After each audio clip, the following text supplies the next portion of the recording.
Good morning, United Nations. My name is Bryan. I'm Shubh. I'm Aditya. This video that we have put together is made for you and provides an insight into the blind side of chocolate. We believe that this video is capable of persuading you to pass new laws so as to ensure that the production of chocolate would be fair. Here's what we had for you. Let us begin with some background information. Cocoa beans extracted from cocoa trees are used to produce chocolate. The main user of cocoa beans are the companies that earn an income through the sales of chocolate. We, the people, act as consumers and want chocolate for the delicious taste that it provides. What we are unaware of is the problems that arise by using organic materials as inputs to produce chocolate.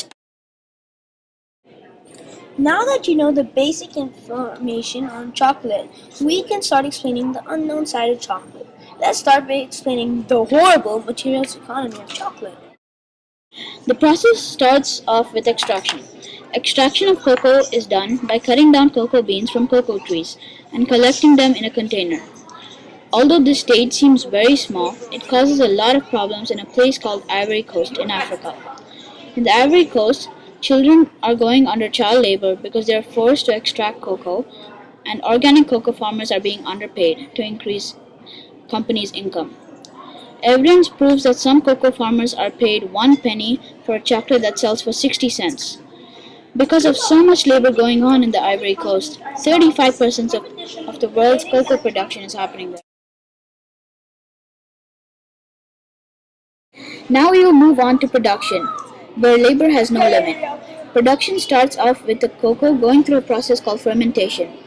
This is when farmers take out tiny seeds from inside the cocoa tree and spread them out on the surface. They are then covered by white pulp and banana leaves. The cocoa is then left out to dry for 5 to 8 days so that the cocoa gets the chocolatey flavor. The cocoa is then taken to the factory where it's roasted and grounded to liquid. The liquid is then mixed with ingredients like cocoa butter, sugar, and other such ingredients so that a good taste is made. Finally, the cocoa is made into a chocolate shape and packed, ready to be distributed. Unfortunately, even production includes child labor. A company called IITA states that child labored kids are only 9 to 12 years old and that 66% of them don't get to go to school. US Department of State also say that 250 million children, 5 to 14-year-olds, are made to work full-time during child labor. Right now, the production of chocolate is containing several problems, but maybe if we work hard, we can solve it. Now we move to a less problematic stage of the chocolate material economy, distribution. Distribution is a small stage where chocolate is imported to different countries in the world. It is then sent to the various markets where we go and buy it. Fortunately, this stage of the chocolate material economy doesn't contain many problems, but it certainly involves a lot of advertising. Now we move to consumption. This is the stage we know and love today. It starts when we buy the chocolate and when we eat it. This is the stage when we enjoy the chocolate and its delicious taste. This is one of the stages with the least problems. But when the stage ends, we dispose the chocolate wrapper, we create problems for the next stage. When the wrapper is disposed, it adds onto the waste and landfills. This is a problem because if we continue to eat chocolates at our current rate, the earth will be completely polluted in no time. Now that we are done explaining the materials economy, you can see the different problems. Sadly, chocolate doesn't only contain problems here. Unfortunately, the cocoa has been a disadvantage to the ecosystem because the forests are being cut down. It's the habitat of the animals.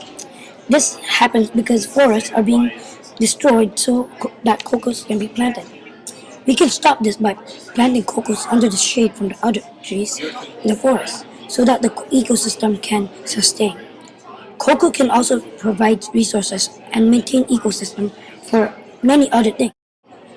Although the cocos help the ecosystem, the problems in its materials economy outweighs the advantage. Now that we know that chocolate has so many problems, what can we do to solve the problem? Well, I say two words: fair trade. Now, fair trade is when each person is paid equally, there's no slavery, have own rights, and treated fairly. We also recommend to buy fair trade chocolate. If we buy fair trade chocolate, companies will decide to only sell fair trade because they would think it is more popular. If we start fair trade, then child labor will be stopped. Now that we are talking about companies, let's talk about how they work together to achieve the same goal. I say that companies can work together by manufacturing only fair trade chocolate so that each company achieve common goals of sustainable economic development. There are certain modifications that can be made to reduce the negative impact that the production of chocolate causes on the environment. For instance, a scientific research project called EarthShare aims to explore ways of creating different eco-friendly ways of cocoa farming. EarthShare is currently is working with 60 farms, but there are talks within their companies to increase that number.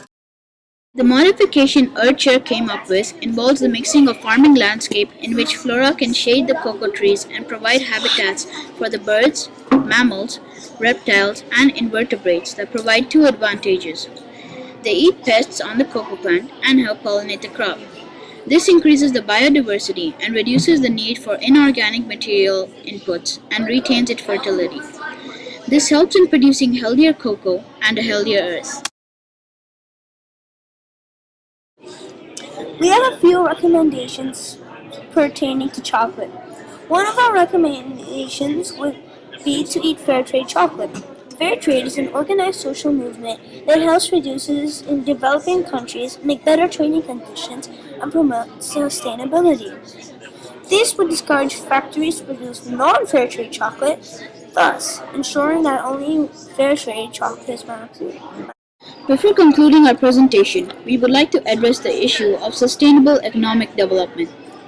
First of all, sustainable economic development is earning money without compromising resources needed in the future.